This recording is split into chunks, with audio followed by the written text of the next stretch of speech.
एक बार की बात है, एक छोटे से गांव में एक लड़का रहता था। उसके पास एक विशेषता थी। वह हमेशा ही मेहनती और जिद्दी था। उसे अपने लक्ष्य को पाने के लिए किसी भी हाल में समर्पित रहना था। गांव के लोग उसे अकेला चिढ़ाते थे और कहते थे, तू कुछ नहीं कर सकता, तेरे बाप जैसा बेकार हो जाएगा।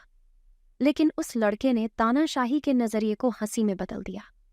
एक दिन वह अपने गांव के सभी लोगों के सामने उठ खड़ा हुआ और उनसे कहा, मैं इस गांव को बदलना चाहता हूं।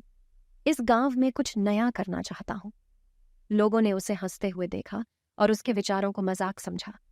लेकिन उस लड़के ने हार नहीं मानी और एक सप्ताह के बाद फिर से सभी के सामने उठकर बोला, मैं इस गांव को एक स्वच्छ और सुंदर गांव बनाना चाहता हूं।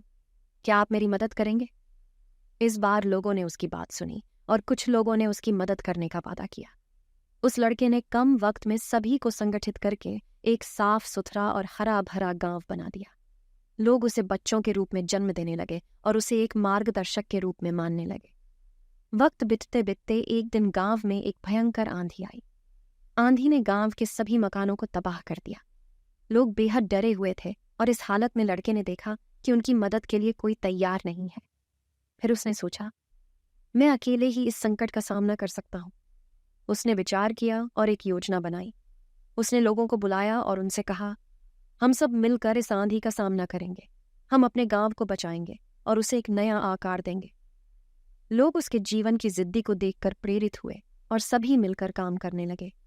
वे पेड़ पौधों को उखाड़ने के बजाय उन्हें अपने घरों को सुरक्षित करने में मदद करने लगे। एक दूसरे का साथ देकर वे आंधी से